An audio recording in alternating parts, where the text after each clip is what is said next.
बिस्मिल्लाहिर्रहमानिर्रहीम। अस्सलाम वालेकुम अज़ीज़ान मोहतरम। मेरा नाम है तलहा अहमद और आप सुन रहे हैं कलाम अली अलैहिस्सलाम। सामीन मोहतरम, आज की इस नशिस्त में हम लोग नहजुल बलागा से हज़रत अली रज़ियल्लाहु तआला अन्हु का एक खुतबा ज़ेर बहस लाएंगे।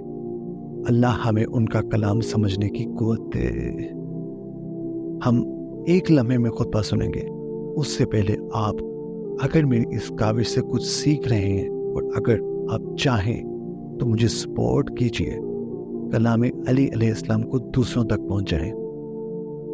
लोगों, तुम्हें तक़वा खुदा और उसकी नेमतों की फरावानी पर हम्द व शुक्र की नसीहत करता हूँ। कितनी ही ऐसी नेमतें हैं जिनसे तुम्हें ख़ास किया और अपनी रहमतों से तुम्हें नवाजा।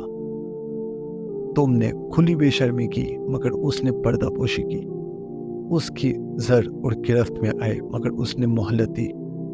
देखो, मौत की याद, उससे गफलत की कमी की नसीहत करता हूँ, और तुम ऐसी चीज़ से गफलत और हिर्स कर भी कैसे सकते हो कि वो तुम्हें मोहलत ना देगी। तुम्हारे लिए तो वो चश्मदीद मरने वाला ही मुकम्मल नासे है कि ये लोग कब्रों में सवारी के बगैर लाद कर पहुंचाए गए और उतरे बगैर उन कब्रों में उतारे गए। ना वो कांधों पर सवार होने पर राजी थे और ना कब्रों में खुशी से उतरे।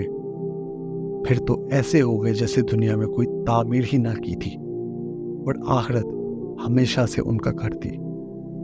वो जिसमें रहते हैं उससे घबराते थे और अब जिससे वैश्य थी उसी को घर बना लिया। जिसे छोड़ा है उसमें उलझे हुए थे और जहां मुंतकिल होकर गए उसे मोहम्मद समझा था।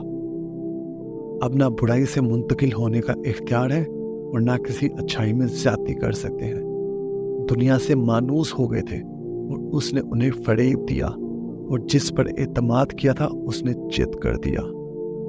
खुदा तुम पर रहम करे, उन मंजिलों के लिए दौड़ो जिसे आबाद करने का हुक्म दिया गया है और जिस वक्त की तरफ माइल और पुकारे गए हो, और अपनी नेमतों को इताअत खुदा जो हकीकी शुक्र है करके और गुनाहों से बचकर मुकम्मल करा लो, क्योंकि कल का दिन आज के दिन से ज्यादा करीब है कि आज की घड़ियां कितनी तेज रफ्तार है और उम्र के साल किस कदर तुंद रो है।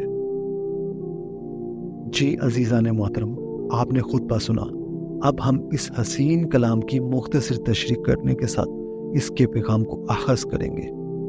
इस हसीन खुतबे की शुरुआत हज़रत अली रज़ियल्लाहु तआला अन्हु तक़वा और खुदा की नेमतों पर शुक्र की नसीहत फरमाते हुए ये याद दिलाते हैं, कितनी ही नेमतें ऐसी हैं जिनसे हम लोगों को खास किया गया। हम वो लोग हैं जिनमें तमाम साबका उम्मतों के वो गुनाह जिनके बायस उन पर अज़ाब आया, और वो गुनाह सिर्फ मौजूद ही नहीं बल्कि कई फीसद संगीन और ज़्यादा हैं। हम लोगों पर अज़ाब क्यों नहीं आता?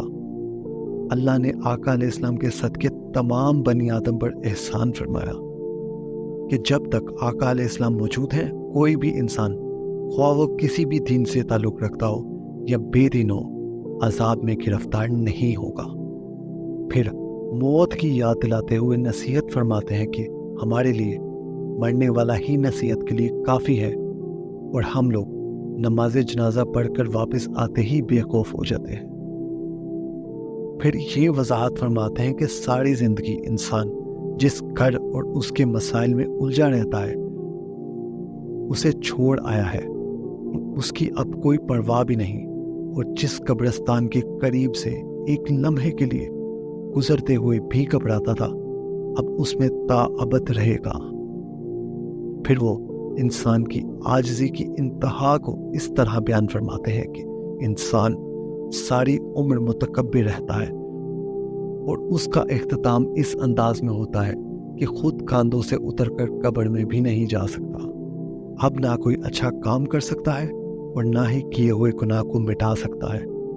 अजीज़ान मोहतरम, ये है वो लम्हा जब इंसान कहेगा कि काश मैं वापस जा सकता। और फिर ये सिखाते हुए इस खुतबे का इख्तिताम फरमाया कि हकीकी शुक्र का मतलब अल्लाह की बात मानना है। हम लोग अक्सर नेमत के मिलने पर ज़ुबान से शुक्र करते हैं, दिल साथ नहीं देता اور دل ساتھ دیتا بھی ہے، تب بھی نعمت میں اضافے کے لیے شکر کا مطلب اللہ کی بات ماننا ہے۔ جی عزیزان محترم، میں نے کوشش کی کہ اس حسین کلام کو اپنے لفظوں میں بیان کر سکوں۔ مجھے بھرپور آس ہے کہ جس طرح میں اس خوبصورت کلام سے لطف اندوز ہوا ہوں، یقیناً آپ کو بھی چین آیا ہوگا۔ پروردگار ہمیں اپنے ہر حکم کی تعمیل کرنے کی توفیق دے۔ کلام علی علیہ السلام کو اپنی اہم زندگیوں میں لاگو کیجیے اور اپنی طرز زندگی کو اپنی آنکھوں کے سامنے بدلتا دیکھیے اور اسے دوسروں تک پہنچائیں۔ آپ اپنا اور اپنے پیاروں کا خیال رکھیے۔ اللہ آپ کا حامی و ناصر ہو۔ اللہ نے کے بان۔